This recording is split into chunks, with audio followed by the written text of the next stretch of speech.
Okay, let's roll. Welcome to Close the Door and Come Here, a Song of Ice and Fire podcast with heavy leanings towards our two favorite characters, Baelor and Maekar. Oh my god. I'm just going to change them every week, y'all. I am Guile. You can find me on Blue Sky as Guile in Subterfuge. And tonight I'm joined by Chicky. Hey, I am Chicky, and I am Chicky on Blue Sky. And Kama. I am Kama, and I'm Kama Splice on Blue Sky. And Devin. Hey, I'm Devin, GD Harpo on Blue Sky. And tonight we're going to talk about the fourth episode of A Night of the Seven Kingdoms entitled Seven. And want to give a strong spoiler warning. Yeah. If you are unspoilered for this show, please don't just wait a couple weeks. Please don't get yourself spoiled. Yeah, because why are you even here right now? Yeah, we're gonna destroy your life. You don't want to be here, and you want your life destroyed Sunday. So exactly. Just give yourself an extra 7 days. Yeah, don't get all the emotions right now. Yeah. So speaking of lives being destroyed, we start this episode with what looks like a cloudless nighttime sky.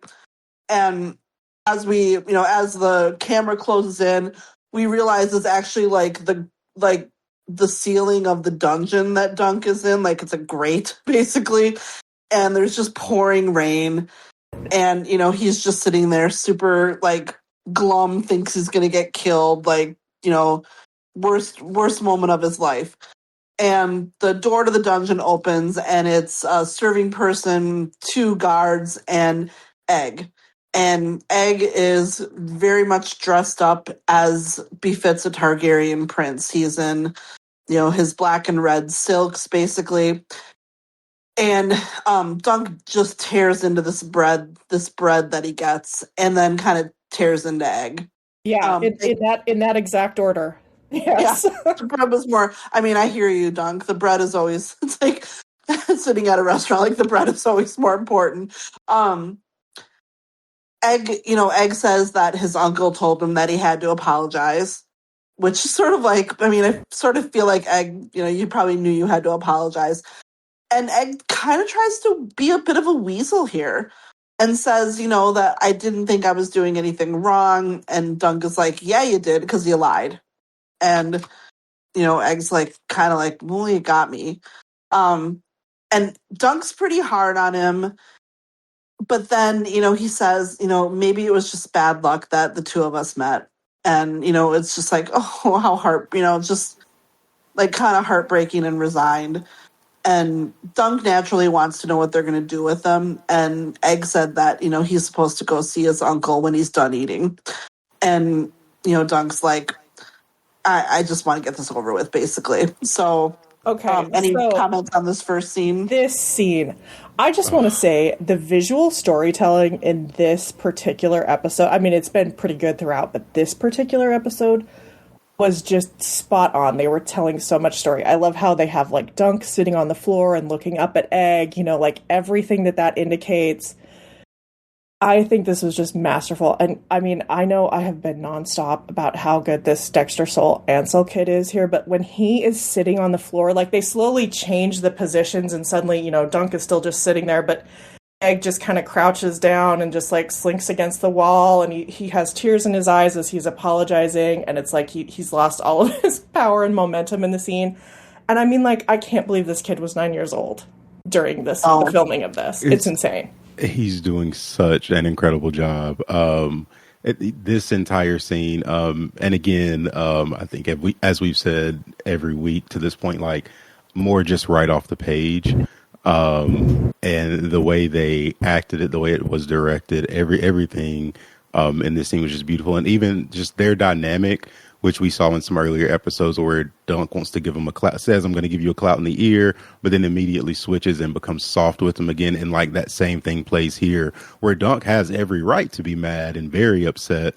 But I think he's still just looking at, you are just a kid, and you've also been great with me. And like you said, just bad luck that we met. And he immediately goes back to just kind of being soft with him again. And I just love everything about it. There's a line from the book that where Dunk asks him, what should I call you? And Egg has to admit, well, at court you would, say this. And it's just like, again, emphasizing, the reality of the differences between them that I liked that, isn't here, but I don't, this scene is great without it. Yeah, I've got nothing to add except one of my complaints about this episode is that they evidently use the same lighting guys from Yeah. I actually went up to the better TV thinking, okay, maybe that would help. No, and I want to be able to see people. I'm sorry, but otherwise, I thought the scene was fantastic. Yeah, I will say for my second watch, I watched it on my laptop, and I did really crank up the contrast so I could see it a little better. Oh God, this is so good, though. I mean, like, again, like, you love Egg in this scene, but you just love Dunk so much in this scene. Like you were talking about, Guy, like the way that he just can't stay mad at Egg. Like, oh God. And he's kind of, he's resigned to his fate in some ways. Like, he just assumes he's totally screwed, which, he is. And There's so much real emotion, I think, is what really helps. Yeah. And it's earned. It's earned emotion because we've been with them for 3 episodes now, and we know they have this relationship. So it works on every level. So Dunk is escorted to see Baelor, and Egg comes with him, and Egg is gonna pour them wine, and Baelor kind of is kind of telling him to be steady, and Dunk's like, he's a good boy, he's gonna do a good job. Like, he's kind of defending him a little bit to Baelor, which is really like, again, like, how sweet is he? Egg's face during that. Yeah. Oh, I just love it. I know when Dunk says he's a good boy. Mm-hmm. Oh God. And Baelor kind of gets into it with Dunk. He wants to know, he first asks him, like, how good of a knight are you? Just to, try to gauge, like, has he been trained? Does he have any chance? Because he has no chance at a trial. Like, Baelor makes that pretty clear. Like, Darren is also accusing Dunk of having kidnapped Egg. So he's got 2 princes' word against his, and he's not going to be found. He's going to be found guilty. And Dunk, to his credit, one of the things he asks Baelor is he wants to know what's going to happen to Tanzel. And, Baelor's like, well, it's treason. And, Dunk kind of calls him on that bullshit. And, kind of says, too, like, I didn't do anything wrong, and you would have done the same thing. And Baelor's like, yeah, I probably would. But, I would have gotten away with it, more or less. Like, Baelor's very realistic and pretty sympathetic here. Yes. But isn't...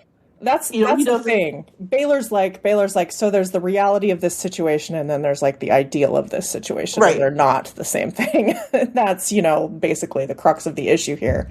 I just love how well Peter portrays Dunk's just underlying kind of outrage at the injustice of what's going on here, which you do get a real sense of. I mean, you get a sense of the despair also that you see in this episode in the novella, but you also get this sense of just kind of an underlying outrage at the whole situation. And I feel like he did such a good job of portraying that here too. I mean, this is just, oh my God. It's amazing to me. I love this story. I've read this story several times. I've always been a fan of it. It is surprising to me that it was even more poignant on the screen. I'm just not used to that with adaptations of A Song of Ice and Fire content. This was really very moving to me, especially this scene. I'm right there with you, Chicky. I thought the same thing during this particular scene, like Dunk's almost kind of defiance, like, towards Baelor, and like, no, I did what was right, what any knight would do. And just the way he stood on that. And was not backing down from that. And like you said, like, there is the reality of the situation, but Dunk is living in that ideal version of the situation of, I did what I was supposed to do, and that there's nothing wrong with that. And yeah, just the way that all came across, the way it was acted and portrayed was so good. And yeah, it was something I didn't expect to feel so differently, because I don't remember feeling that in this scene, particularly Dunk's defiance in the book. And so, yeah, that was like, I was very surprised by that, and I loved it. So then we Baelor's joined by Arian, Maekar, I think it's Lord Ashford and Lord Tyrell. And this is where Dunk demands trial by combat. And Arian tries Can I to... just say something about the way that this scene was kind of set up? It was almost like a terrible version of, like, I don't know, the Last Supper painting or something. Like the worst version of it. Yeah, I mean, just like the all of them kind of with Baelor at the center, because I think he is centered between Maekar, Arian, and then Ashford and Tyrell on one side. Literally, yes, Baelor as Christ. Honestly. Yeah. I mean, and we'll get there. And Arian says, he says no, basically, and they're like, no, it's his right. You have to allow this. And Arian basically escalates and says he wants a trial by 7. Which, Dunk is very much like, no one's paying attention to Dunk at this point, but Dunk is very much like, I don't know what that is. And Maekar, God love him, is like, what the fuck is that? What the fuck is a trial by 7? Yeah. And of course, Baelor knows that it's, 7 champions, to 7 champions for 7 gods to better determine the truth of the matter. And Dunk, right, Dunk's like, I have to fight 7 people. And, the irony of it is that it's even worse. Like, because I think, like, if he had to fight 7 guys, he'd be like, oh, fuck. But, like, he has to find 7 guys to fight, or 6 guys to fight with him. I love how that's his first thought, that somehow this is getting even more, like, unjust. Yeah. He would have to fight 7 people by himself. And then that plaintive, like, I have no one, Yeah, and even Arian being like, don't play the fool. And I was like, he's very much not playing any kind of fool right now. Right, like, no, this is the real deal. He has to fight 7 guys. And, Maekar accuses Arian of basically hiding behind this. Like, he's too chicken to face Dunk one-on-one, which is 100% the truth. Yeah, I love the drama. touch of... Is this from the book? Is this thing of Arian smashing the nuts, is this from the book? I don't think so, but I think how Lord Ashford has to crawl around to grab the nuts. I loved that. Yes. I can't love Maekar more than I do. Like, to me, he's so Gen X coded that he, like, has a Beastie Boys t-shirt on underneath his armor. Oh my God. He's just so much like, I fucking hate my stupid kids. I'm a single dad. My kids suck. I just want to go home and, like, watch Netflix and have some wine. He just wants to be alone, basically. And I think, like, I can't even remember from the book, despite how many times I've read it. Like, I feel like Maekar knows this is all bullshit from Arian. Like, he has to know, like, this is bullshit coming from him and Darren. Like, this is actually, yeah. But he can't, like, he's sort of stuck. And he's got to tread that line between, like, he knows this is all bullshit. He'd like very much to just, I don't know, smack Arian upside the head. Mm-hmm. But, like, because of the situation, it's sort of like, we know he's an asshole, but he's our asshole, so we can't let you, like, get away with this. So now we've got to go through all this rigmarole. Like, basically, he is willing to sacrifice Dunk's life for the reputation of his children. And, like, we love Dunk and no Dunk, so, like, we find that choice, like, wrong. But, from Maekar's perspective, it's this unknown peon, basically.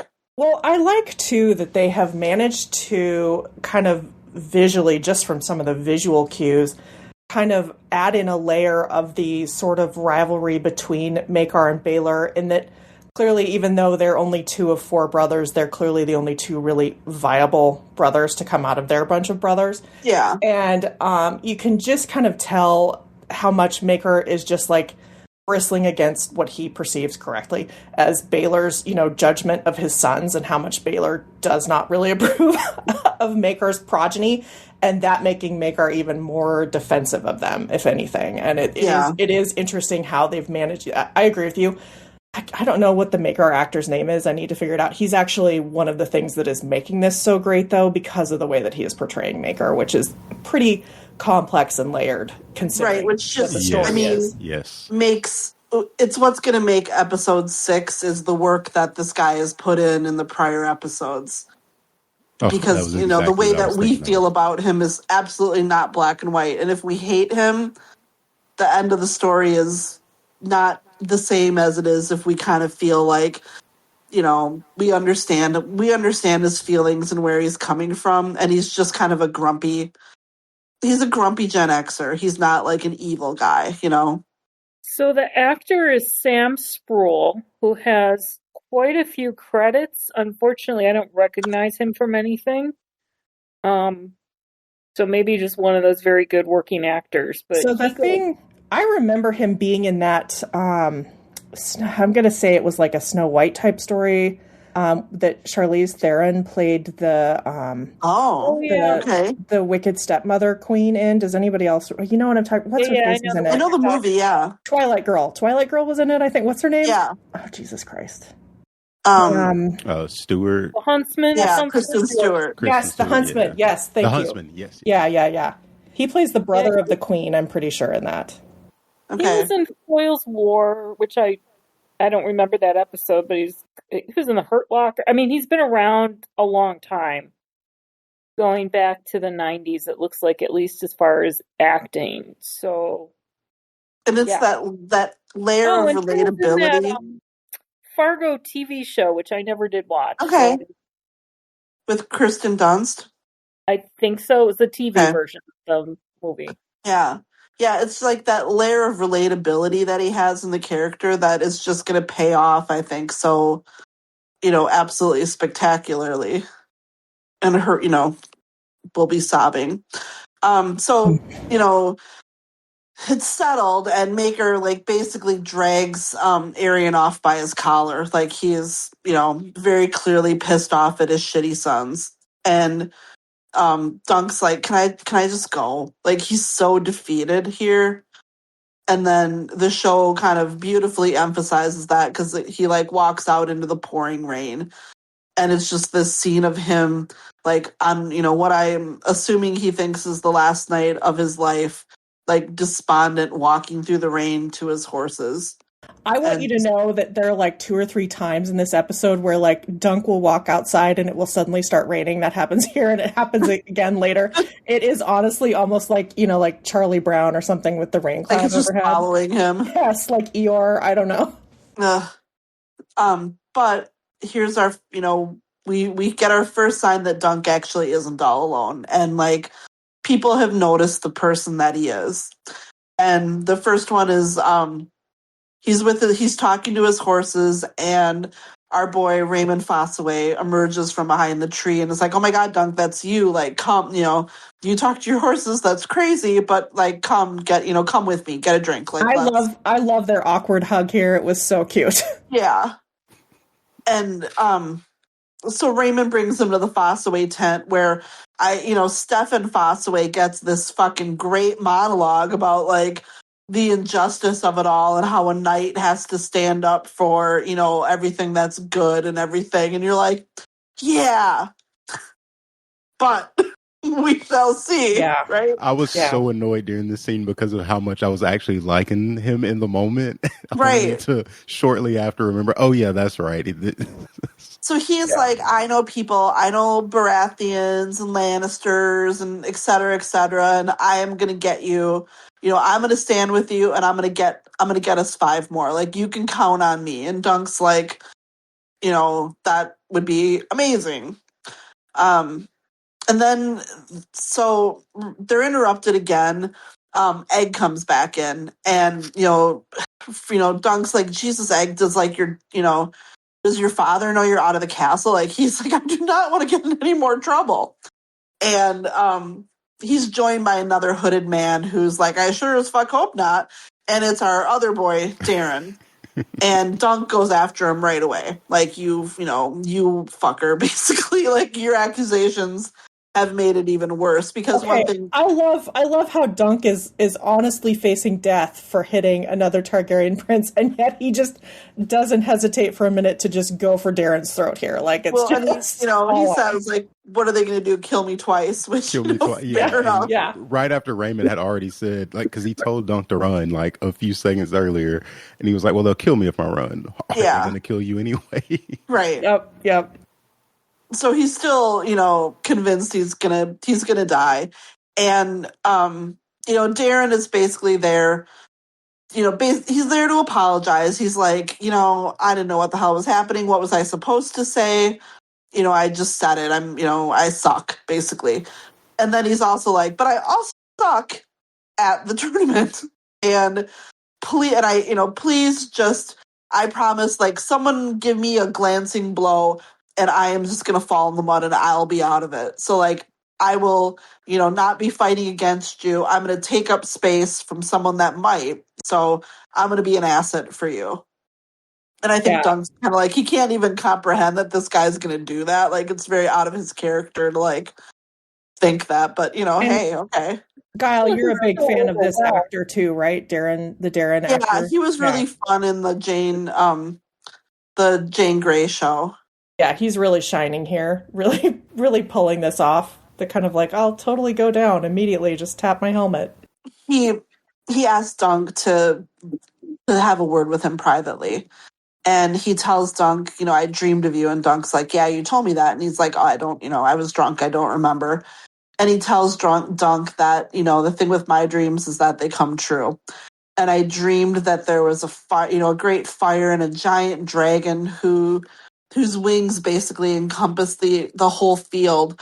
And, he was falling on you and you were alive and the dragon's dead. And, Dunk's like, did I kill it? Oh, go ahead. I love how at the very end of where Darren is recounting this dream, like they have the fire like kind of like puff up behind him and you see these sparks kind of go across behind him. I mean, oh my God. It was so good. So good. I missed that. I'll have to watch again for that. And Dunk wants to know if he killed it, and Darren says, I don't know. But he says, Darren's like, I don't want to die tomorrow. Like, please don't kill me. And Dunk's like, I don't really want to die either. And it's just, two people, these two kids basically, because really they're, where they're probably about the same age, that are just way in over their head. They're supposed to be the same age, but I say again, this Darren casting, I mean, this guy is great, but like, he does look like he's 35. He looks like he should be Egg's dad. Yeah. Honestly. If we kept the ages, yeah, for sure. Yeah. Because, he doesn't really look 20. Let's say that. Yeah, he's 34, the actor. Okay. Yeah, that's what he looks like. That's what he looks it. He doesn't look like he's 16 or 18 or even 22. Yeah. Yeah, and he's just good. I mean, I'm not knocking his performance. Although, again, it really would have been nice if I could have seen it. But, I'm sorry. I've got it on now, and it's like, yeah. So I'm not going to let that go, okay? Just this whole scene, even Egg in this scene, and even going back to the first scene with Egg where he calls Darren a shit knight and a drunk, and in the scene with Baelor where he tells him, I wish you would have killed him, wish Dunk would have killed Arryn, and like all those little things. And like even here when he says, like, he tells Dunk like what Arryn is and how, again, right from the right off the page where he came into my room, put a knife between my legs and said, I have too many brothers, I'll make you my sister, then I can marry you. And he killed his cat. And like just all those things. Like I just love everything from this scene. And I think Darren, like, of course, like really shines here in getting like his points across. And I just always love that last line from the book. I'm probably doomed to hell, likely one without wine. Well, and we have this other great line, which is how he talks about how Arryn really thinks he's a dragon, and it's too bad he didn't think he was, if he'd only been House Fossaway and thought he was an apple. We'd all be a great deal safer. Yeah. Yeah, but this was such a great scene, and like every one of the 4 characters inside the tent during this scene got a good moment. I loved when, Raymond Fossaway starts laughing after Egg, tells Because this why would terrible you story, not? and Dunk just like looks at him like, "What are you laughing at? Like this is nothing to laugh at. What is wrong with it's you?" like Raymond should certainly have some experience with being bullied, essentially, because we've seen the way that Stefan treats him. By So, by older relatives, yes, he should know yeah. better. Yeah, and he's just looking at it from the last episode where he got all up in arms about the Targaryens, and he was like, "Oh, that's like really what they're doing." Well, Yeah, I like they're mean, Crazy just shit as like bad as that. we said. to be fair, I mean, what Egg is sharing is definitely, yeah, they're on brand. Yes, it is. It is. That is the Targaryen brand, in a nutshell, right there. Literally, I guess. Jesus Christ, I did not mean to do So that. we catch up with Egg, and he is kind of walking the village, the pop up grounds, let's say, and he goes to the puppeteer's tent, and it's in basically the same state of disarray, and he finds the decapitated head of one of the puppets, like one of the puppets that I think Arian, or actually I think in the story they decapitated. And Steely Pate walks in on him and, says, if you're looking for your shield, she gave it to me. And so Dunk follows him and we see the shield. And, it's beautiful. And Steely Pate talks about how he actually did a bunch of work to reinforce the steel around the edges of the plate. And, Dunk wants to know how much it's going to cost him. And Steely Pate's like, for you, a copper. Like, that's it. And, they were missing the lines where, Steely Pate kind of talks about, like, how, no, we're with you. But Yeah, I love that they're saving that reveal. Actually, they did a really good job of like laying the groundwork for it, but saving how the small folk feel about what went on. I love this. There's so much pathos in this little scene. I mean, yeah, when Dunk, who's been yet again in the rain and there's water on his face, but you can see that he very visibly has a couple of tears that fall. I mean, like, oh my God. and the way that he kind of expresses his fears to Steely Pate, like this tree, this is this, the falling star in a tree, like I'm gonna die. And Steely Pate's like, no, it's, the tree's alive, it's green, like you could be okay. He's really trying to like, he sees how Dunk is feeling, and he's this, giant brusque man is really trying to like make him feel better about this, which is lovely.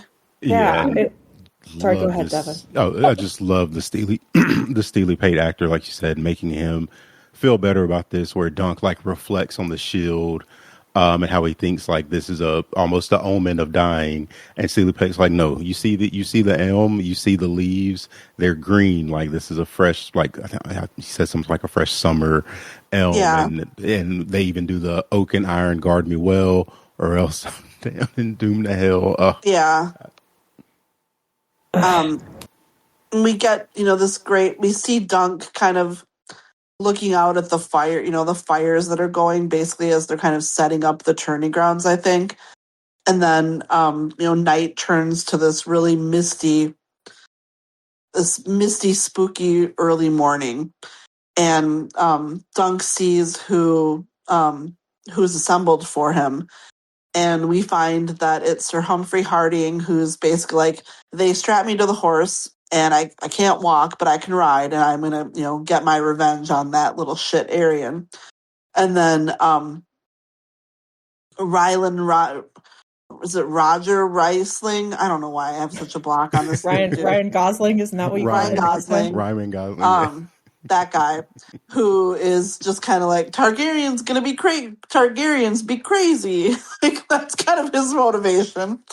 Humphrey Beesbury, who we don't really see anything, but we know from the book that's Humphrey Harding's brother-in-law, so he's on it. And then Lionel Baratheon, who's like, I am not missing a good time. As we obviously know. I can't believe they didn't at least have Humphrey Harding say something like, "Oh, I brought my brother-in-law." Like we've got nothing for Humphrey Beesbury. Yeah, I thought there would be something, because I really like the way they built up to everybody else, particularly Lionel. And then like when he, like you said, he gets to it, like there hadn't been a trial of 7 in however many years. You thought I'm not missing this, right? And Dunk makes a remark about Sir Stefan, like, getting them all, and Lionel's like, Sir Stefan? Like, what the F are you talking about? Your boy came to me. And, it turns out, like, actually, Egg has gathered all of these people for Dunk. And then Sir Stefan shows up, and, Egg's like, sweet, we only need one more. And Stefan's like, actually, bitch, you need two more because I'm going over to the Targaryen side. So, like, super treachery. And Raymond is just, like, going to kill him. Like, Raymond especially is so outraged. I mean, I know what happens already. I've read this. I want to reach through the screen and go, you privileged fuck. What the hell? I mean, I'm sorry. We're living this right now with people who will do anything to get advancement, and he's just annoying. Yeah, his armor is beautiful. Oh yeah, beautiful, and he's doing it for a lordship, and because it looks like some research that House Fossaway lost their lordship maybe during the Dance of Dragons, so he's getting his lordship back, or a promise of it, and that was enough for him to betray Dunk here. And, they're like, oh, shit. And he tries to get Raymond to squire for him, and Raymond's basically like, go screw yourself. And then Raymond's like, you know what? Knight me. I'll do it. Knight me. And, we get the very, like, of all the things that I care about, I don't care about actually whether or not Dunk is a knight, but that's been a lot of the discourse in the last couple days is like, oh, why did Dunk hesitate to knight Raymond? Is it because he didn't know the words, or is it because he's not a knight? And it's like, I'm like 99.9% sure it's because he's not a knight. Like, I'm pretty sure he knows the words. Like, yeah. It's just someone who would know the words. Do not care. Yeah, I could care less. I think it's just there to demonstrate, like, it's more of who Dunk is and why we love him. That he really does believe in all this, and he doesn't want to do something that is dishonest. Well, and he doesn't want any repercussions to potentially fall on Raymond too. Like, if I'm not a knight, then Raymond's not really a knight, and he wouldn't do that to Raymond. That's exactly what it is. As you can tell, he doesn't want to dishonor Raymond in any way when Raymond is standing up for him. So absolutely here. And I love, again, the visual storytelling of the way that you have this, like, really, like, moving scene of Lionel Baratheon knighting Raymond, and they're kind of doing the back and forth, and then you get this kind of scene of Dunk looking upward, and then he's looking up at this flashback of Sir Arlen, and Sir Arlen just kind of like smiles and shrugs slightly, so it's like very obvious that he was never knighted, because there's no memory for Dunk to tap into for this. Obviously, that's what it is. I just thought that was so well done, and we needed a little laugh, and you got a little one there, And I like that Lionel did this pretty straight too. Like, he's our fun party guy, but like, this is important. And not to mention the show that shall not be named, but Jesus Christ, this was pretty much like a reread of Nikolai. I feel like right here, I feel like he was hitting exactly the same beats that Nikolai hit when he knighted Brienne in the show. Right, like everything else can have a little bit of frivolity, but like this can't. Like, and I mean, part of it is, I think, as much as someone like him would probably never admit it, he also buys into it, and he knows that this is like a super important moment for Raymond, and he's not gonna like lighten it up. And I mean, he just like, that's a core thing, is he actually does believe in knighthood. I mean, for all, I think, you think about his future descendant Stannis talking about Jaime, and for everything else, he's still a knight. Like, that means something in this world. And this is why I ship the two of them. Stannis and Jaime? No. Dunk and Lionel. Oh, okay. Like, well, I mean, I think we all kind of do, right? Like, have some fun there, Lionel and Dunk. But Dunk's not ready for fun. So Dunk is still one guy short. And he rides up to the crowd, but he's specifically addressing the nobles.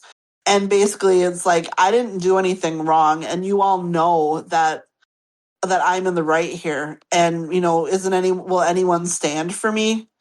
Like, does anyone, will anyone do it? And we see all the faces of the people, and like, they're the faces of people who know that someone else should stand up for him. Or who I should say, they're the faces of people who desperately want someone else, not them, to stand up for him. Because they're kind of filled with sadness and shame for the most part. Now, I think the most controversial part of this episode is when there's a swelling of music and like someone starts to stand up. I think it's a Bracken, of course. Oh, it is absolutely a fucking Bracken. Yeah. I honestly, the first time I was watching the episode, the only time I paused it was I backed it up and I was like, did he just say Bracken? Yes, of course they said Bracken. Of course. And he stands up and, you think like he's going to stand for Dunk, but actually he just farts. And, then everyone laughs. And it, part of, I think to Dunk's credit, he doesn't give up here. He says, like, at one point, he says, like, we'll fight you 6-on-7. And they're like, nope, gotta be 7. And this, when everyone's laughing, it breaks, like, the shame that he had them in, but he just gets mad.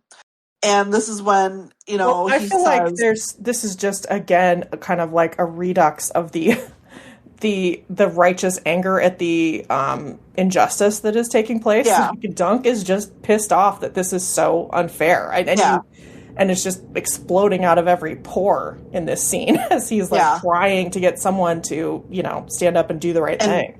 He screams, has his courage deserted the houses of Westeros, and there are no true knights among you. And they're like chills, first of all. And then there's like a knocking or a sound at the gate.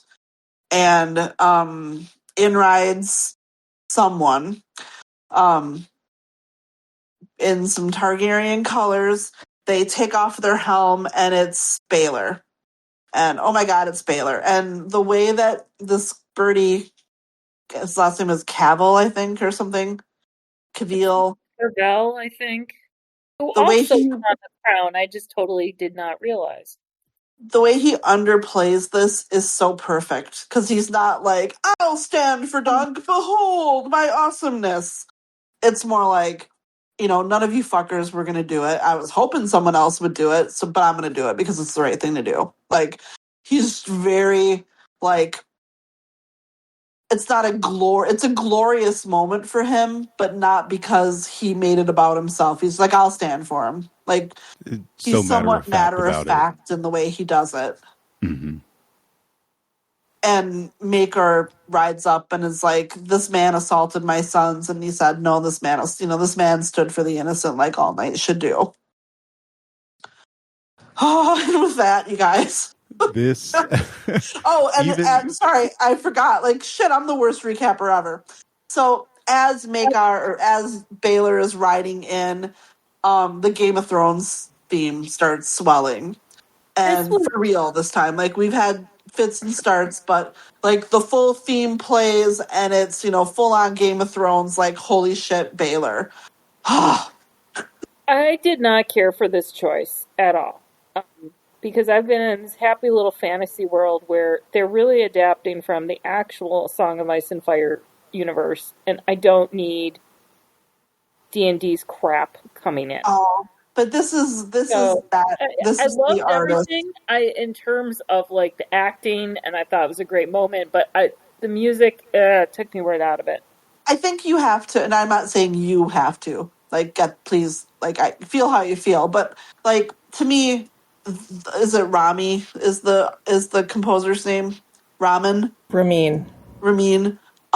He is so separate from D&D to me. I mean, this is the man who wrote a Jaime Brienne marriage theme, because he felt like they should be married and wrote it into the show. Like, he stands outside of my anger for them, much like some of the actors and like all the people that really cared about it, because I feel like he cared way more than the makers of the show cared about it. So, like, I can still love his theme and still hate those assholes.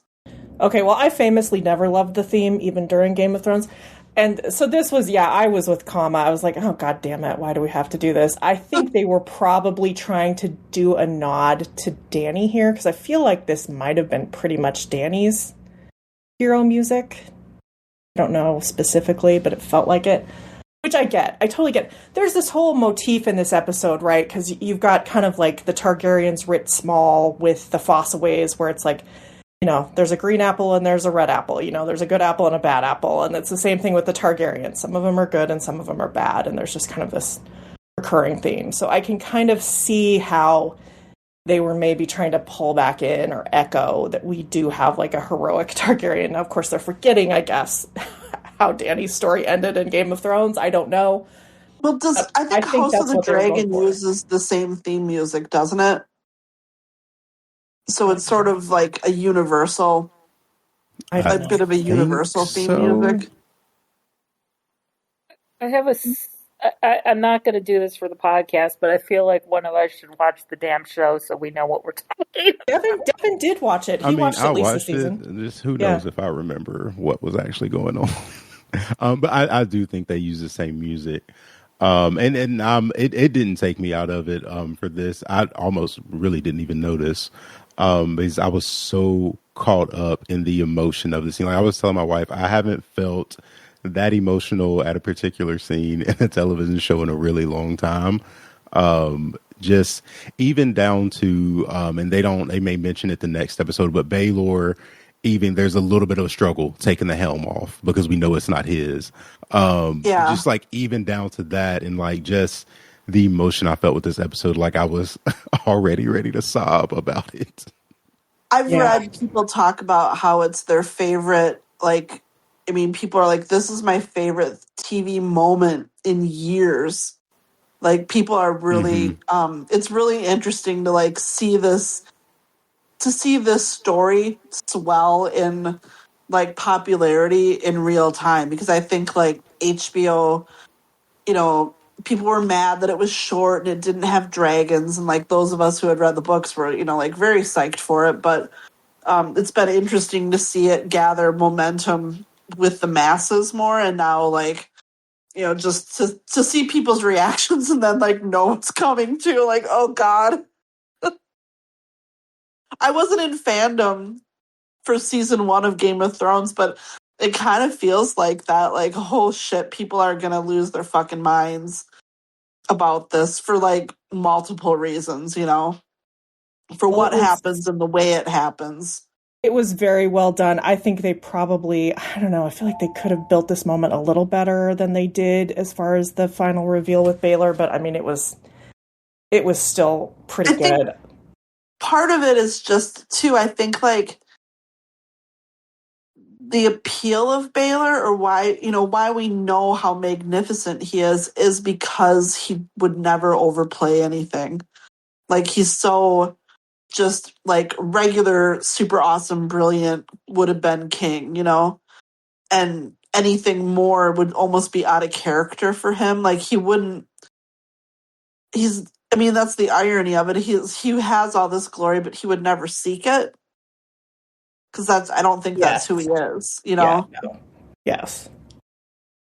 But by nature of who he is and, the opportunities, I guess, that he's had, it's found him. Oh, Baelor.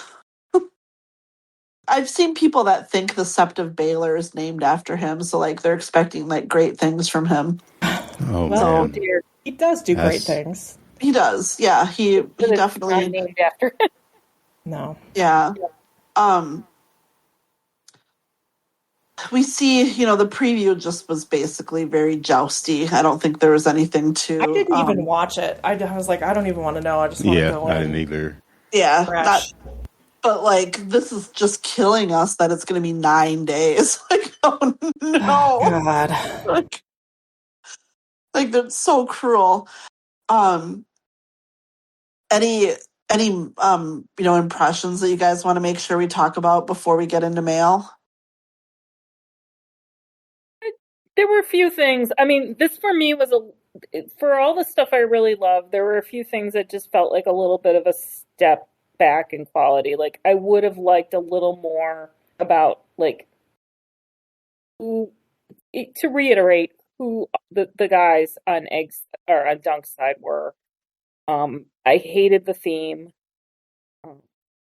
I don't know. I liked a lot of it, and then I've been sort of rating them, or like so far, like out of five, on a scale of 1 to 5. I've been rate them about 4, 4.5, and I think this one is going to be a 3.5 for me.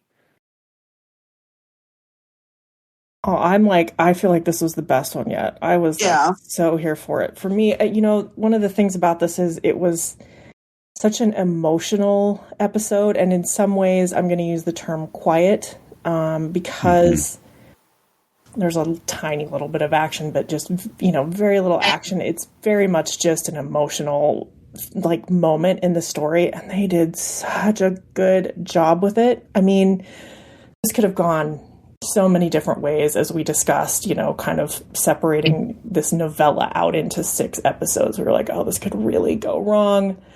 And to me, this was just one of those, oh no, there is enough story here if you take the time to tell it right. And it can be engrossing as this was. I mean, I don't even know how long this episode was, but I was like, oh my gosh, it's only been 15 minutes. How can it be over? That is how engrossed I was in the story. They are just doing such an incredible job. Yeah. And I think this is one of the only episode maybe so far where they didn't add anything in this. There was no added scene that I can think of. I think this was all just straight from the novella. And the only thing that I also bumped into a little bit was not knowing more about who's on Dunk's side. It's even Sir Robin Rissling, who pops up earlier, we get the little interaction with him and Egg, but kind of nothing after that. So a little bit more there would have been good, but overall, this was my favorite episode so far of the season. So yeah, I loved it. I think one of the things that I was thinking about today was just, we're the times that we're living in where it feels like every bit of action and activism and heroism is from the bottom up. It's the Dunks of the world that are leading, having to lead everything and having to feel like we're doing that by ourselves. Yep. And we're so lacking in leadership. And to see, a Baelor, a leader, come out on the side of what's objectively right is I long for where the fuck is our Baelor? Really, can someone do what's right? 7. I mean, we've got you have lone acts, and I think the scene, and it's always been one of my favorite scenes from the novella. Where Dunk is basically pleading in the stands for someone to stand up.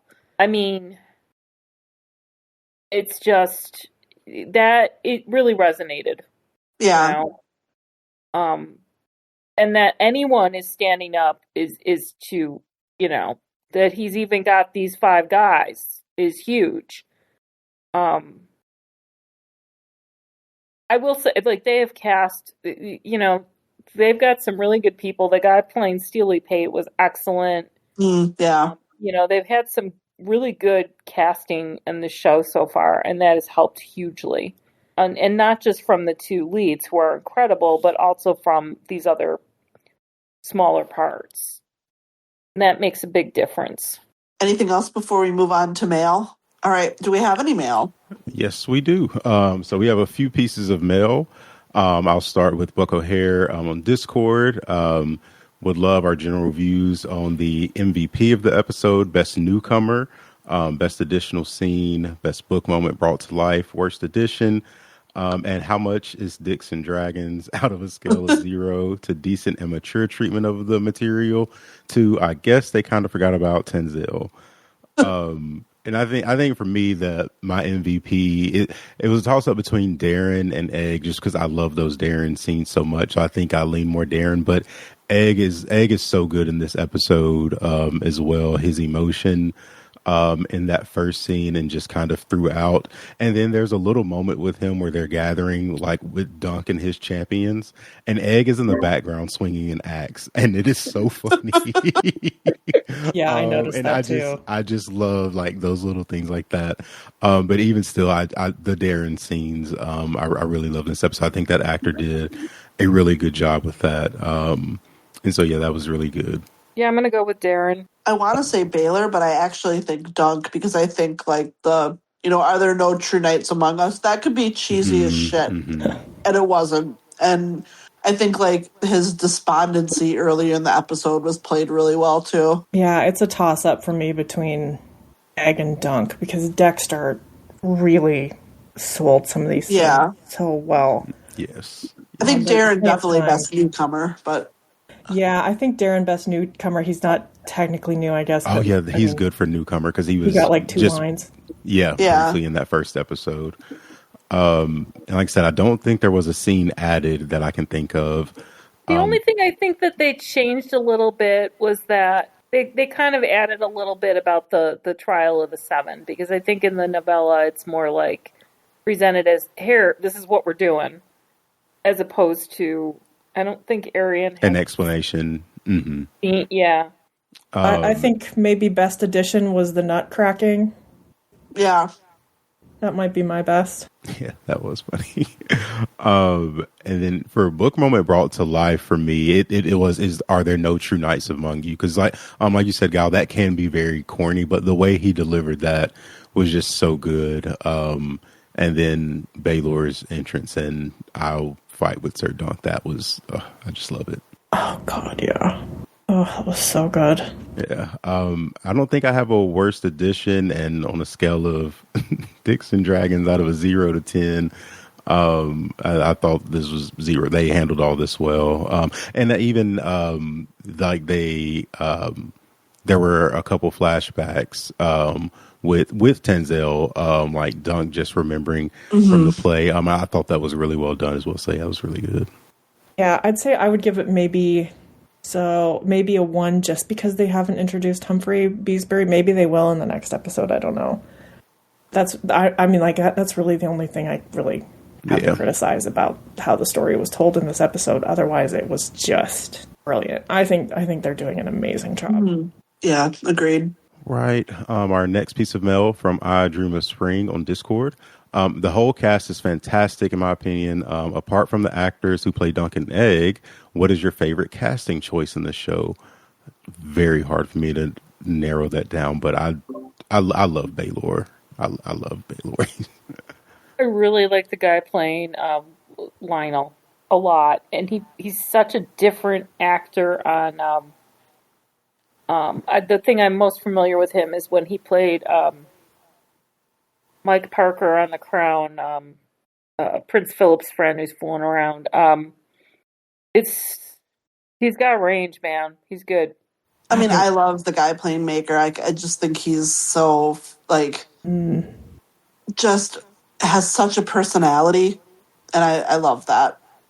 And I think it's just my hope is that that's going to really pay off in the next 2 episodes. Mm-hmm. Yeah, I don't know. It's a toss-up for me between Baelor and Maekar because they're both so perfectly cast. I mean, just very perfectly cast. And I don't know where the story would be without those casting choices. It's hard to imagine anyone else playing those roles now. Yes, I know. Same. Like, I can't even... And I mean, I've never... I think we talked about this, like how it goes back to like the days of when Game of Thrones casting announcements were so like exciting and stuff. And, I've never really thought about like what Baelor looks like or what like I've seen I think they look like the illustrations that I've seen, if anything. And, these guys don't not look like those illustrations really. But just, it's not the look, it's like the quietness of Baelor, the quiet confidence and just poise and lack of arrogance. Like, what is there a term for a lack of arrogance? I don't know, but he has that. And then with Maekar, like the fire and just like the grumpy, the crotchetiness is just delightful. Yes, definitely. And I'll add Steely Pate and Raymond as well. Love both of them, especially Steely Pate in such limited, like he only gets a little bit of screen time, but he's very good. And Raymond, I mean, there's an obvious like physical resemblance to Daniel Portman to the point like, do all squires have to look like this? Like he looks so much like him. That it's just hard to not think of him as as Pod in some ways. Wow, I had not clocked that. So yes, And I Yeah, mean, me in the neither. book, he's described as kind of like stocky. Like, I mean, Daniel Portman does not look like Pod in the books. No. I think the guy playing Raymond Fossaway does actually look like Raymond Fossaway like described in the Raymond. books. Yeah. Our next piece of mail from Tarth Sir Jaime on Discord. I rarely comment in here. Sorry, but I just wanted to tell y'all that I'm loving your Dunkin' Egg eps. I'm listening to the new one right now, and your comments, the show being a needed respite from current U.S. awfulness, is how I feel about listening to y'all reacting to live new material again. Thank you for amplifying the delight of the show, which, as y'all point out, is so short, but combining it with the podcast makes it a very fun and satisfying 1.5 hours. So, yes, thank you for that. Thank you. Right. Our next piece of mail from Dan Snow 5317 on Reddit. So far, each episode has begun with some type of horse reference. The way Dunk shits, Sir Arlen being hung like a horse, and Eggs Winnie. That's right. What's it all mean? I forgot I read that piece of mail yesterday and forgot to look at the beginning of this episode and see what it was. Well, so this one was just the what we thought was the sky, but was really rain. So I don't know that there was necessarily, unless we want to go rain and then rain like horses rains, which really, that's one hell of a reach. Or rain, thunder, who knows? Yeah. Oh, maybe thunder. Maybe that's it. Good one. Yeah. Right. Our next piece of mail from Life Scene 8420 on Reddit. Hello. In the second season, what scenes or characters would you like the show to expand on? Love your Dunkin' Egg eps forever. Love your podcast, Dunkin' Egg forever. Or maybe Dunkin' Lionel. So I'm gonna, if you guys don't mind, if we table this one, because I looked at our calendar and schedule, and I think what we're gonna do is actually kind of cover that in a post After this season episode, and kind of get into that, if that's okay. Oh, yeah, that's perfect. Yes, Yeah. perfect. Okay. I think it'll be good. All right. Our next one is from Sadie on Discord. More of a comment than a question, but Steely Pate is the embodiment in my mind of the Smith, the god, the Smith. Shout out to Steely Pate. My actual question, do you think what happens at Summer Hall could be attributed to Egg's grief over the death of his son? If we had dragons, my son would still be alive and not dead in battle. I know everyone gets very into the magical side of things, but is it possible there was a human reason too? So he's saying like Summer Hall was shortly after Darren died? I mean, It could be. could be, but we love Egg, but Egg's like kind of excited. Like, what if my egg was the egg that hatched? Darren said he's dreamed of dragons. Like, it's not out of character for him to really be into dragons.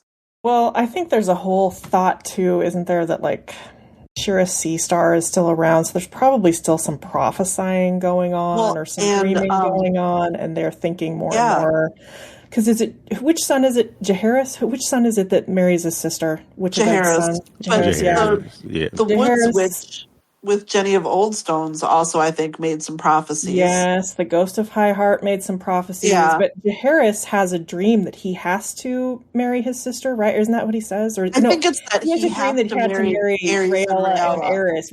Right. Something. There are still dreams going on and things like that. So I kind of think we probably, if we ever get more actual canon there, I suspect we're going to find out that Egg feels there's an imminent reason that they need dragons, which I guess he wasn't too far off on. So, and I mean, if you live in, not to, defend Egg a little bit, I guess to defend Egg a little bit, like, he is living in a world where he sees these prophecies come true. Like, he sees, Darren's prophecies, his brother's prophecies come true. Daemon, he's going to see Daemon the Second's prophecies come true. Like, this isn't, and whatever between Bloodraven is like his uncle. Like, I mean, he, like, magic and prophecy are real to him in his world. So who would work that out? I can't remember the relationship now. I think he's a great uncle, maybe. Yeah, because Bloodraven would be great uncle, something like that. Yeah, because yeah, Bloodraven would be Maekar's uncle. So his great uncle. Yeah. Yeah, and I think also just never forget how much the Targaryens are into their own lore and buy into their own lore and like basically regurgitate it into their children's mouths like birds do with their babies. I mean, like, it almost seems like what they do. They just kind of feed each other on this garbage. I mean, you even hear Dany talk about this with Viserys, how he, you know, like raised her on the lore of Targaryens. Like, they kind of buy into their own bullshit, so. Yeah. And I mean, you know,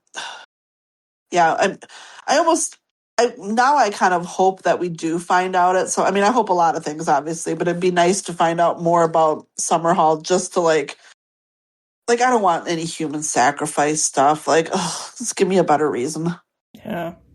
Can I just say before we move on, I absolutely love that concept of Steely Pate as the Smith. That's perfect. Oh, yes. Mm-hmm. Yes, love that because the embodiment of that. I do love that.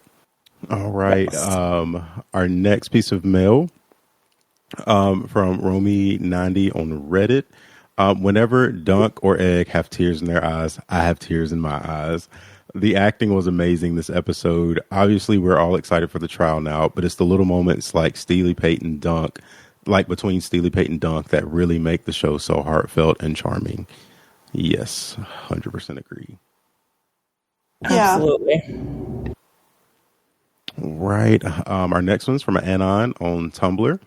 I'm so pissed. I forgot this story made me care about fucking Targaryens. Egg crying. Same. This is the first time I read the novella. I was like, oh, a Targaryen that I love.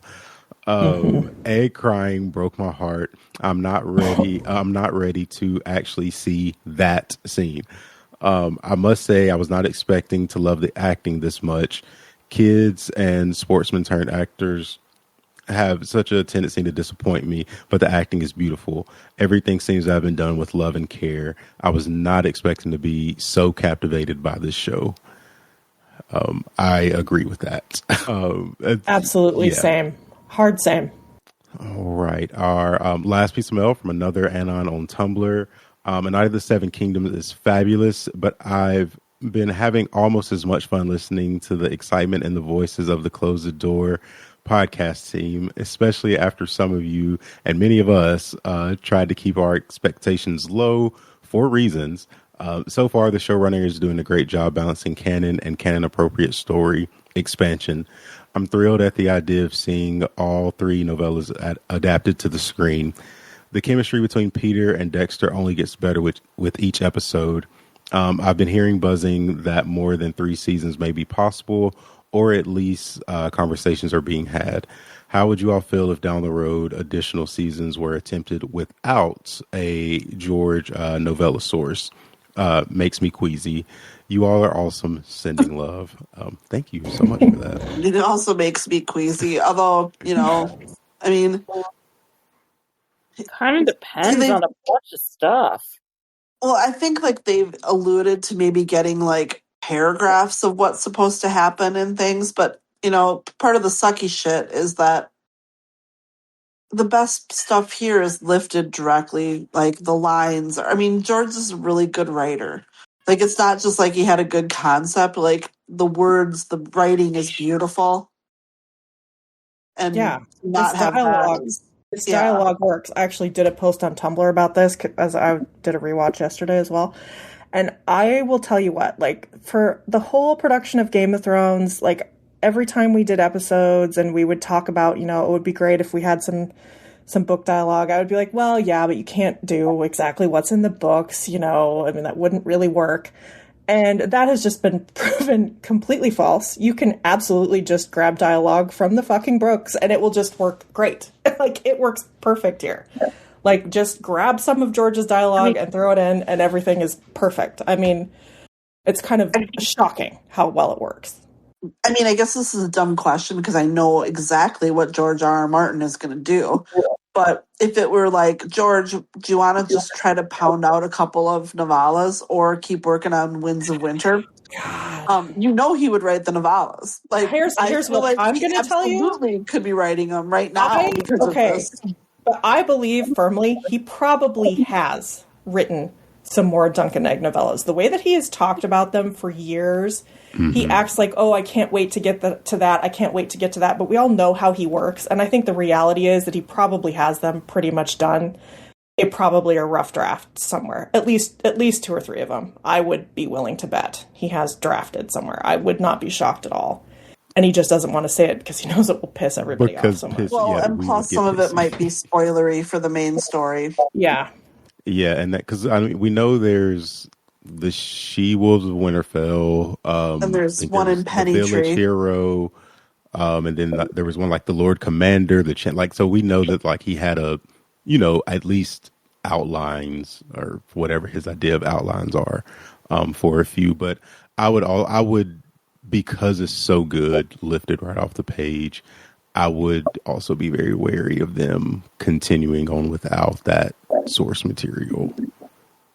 Yeah. But I'd be fine if he just was like, yeah, I'm just going to write a couple. Just go for it. Couple. Yeah. And I say again, I don't think it will cost us any Winds of Winter because I'll bet he's already done it. I'll bet he's already got some of this done. Exactly. Like you said, doesn't cost us any wins. So the only thing with the She-Wolves of Winterfell is of all of the ships on Earth, one of the ones I want the least is Dunk with young old Nan. Old Nan. Yeah, no, I don't want to see it. I don't want to know about it. Right? I'm not interested. Like, I just don't feel like he's the kind of person that's going to be having a bunch of bastards. Like, I think he gets married at some point, probably around when Egg gets married, and his wife dies, so he is available to be Lord, and his children are grown. He's like 50 when he's Lord Commander. So, he's available. There's a huge gap then in things like the World of Ice and Fire book, if that is true, if he was actually married, because you could have just shoved that in there anywhere, and they just didn't do it. I tend to think he's not married. Really? I tend to think he doesn't know about any of his bastards. That's my guess. I just feel like, why wouldn't he get married? I just don't think he will. Because he still doesn't have any lands or anything. And I mean, how old is Egg before he becomes king? Isn't he like in his 40s? Yeah, so I mean, it's like he doesn't have the ability to really give him any land or anything. They get recalled to Summerhall at some point. Yeah, I mean, I don't know. I don't know. I Daenerys kind of think if he has legitimate offspring himself personally, I mean, obviously some of his later generations of offspring become legitimate one way or another.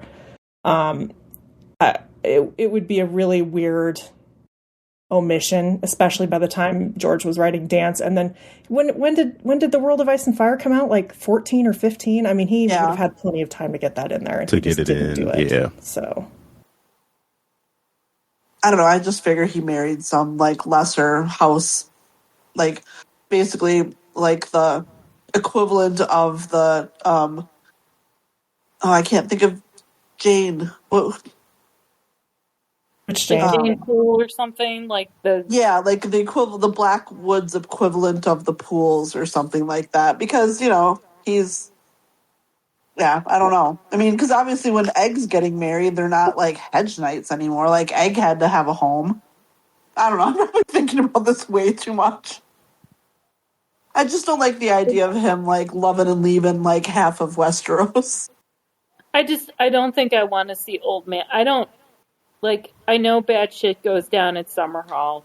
I would like, in an academic way, to eventually know what that precisely is. Mm-hmm. But I suspect I don't want to see that dramatized. Yeah. Yeah. Right now, I don't know about you all, but I need this to be. I need a little lightness in my life. I don't need more grimdark. I got that every hour I look at the news. So can't wait till the end of the next episode then. Yeah. Ooh, tons of fun. Well, yeah, but I mean, I've read the novellas. I know how this shakes out. I know there's some bad stuff coming, but at the same time, this is I find this a much more hopeful pairing. As characters, it's not. Yes. We're not, bad stuff happens to them, but right now, in the way these 3 novellas are, they're good, decent people. Well, and bad stuff happens and it changes people too. Like, this changes things and not just in bad ways. Yes. All right. Do we have anything else? That is all the mail. Any other comments anyone wants to make on this one? Just again, I I love this show. They're just doing a fantastic job, and just as we've talked through this episode, Gallon, like how you talked about Maekar, like I'm looking forward to next week and having those emotions and feeling all of that. But I'm so looking forward to that last episode, that last scene with Maekar. Like, I really look forward to that. Yeah. Look forward to all of it, of course. But yeah, I've been thinking about that a little bit more the more we've talked about it. But yeah, I love everything they're doing. Yeah, it's not, as grim as it's going to get for a while. There's, like, I don't know, like, I envision this show ending or this season ending with Dunk and Egg, like, riding off into the sunset with that, like, whistle music happening. Like, somehow they're going to get from here to there. Yeah, like, I can't remember which one of them says it, but I envisioned the last scene being, the mountains in Dorne are beautiful, or whatever. Them riding off just like that. So, and we get that little whistle tune, and it's like, yeah. And then our wait begins. Well, thank you all for. I know this is so much more fun than doing Dance with the Dragon. Oh my God. Tyrion chapters. Right? Oh my God. Yes. So, thank you all, and thank you all for your comments. You can reach us at closethedooran@gmail.com. You can send us a comment on Tumblr, and you can do that anonymously if you want to on there. You can also find us at the Jaime and Brienne Reddit. I've been trolling some of the our A Song of Ice and Fire episode threads, but don't ask us a question there because they're getting huge. But we too are on Reddit.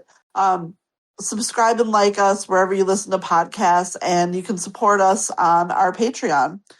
And with that, I am closing the door. Get out.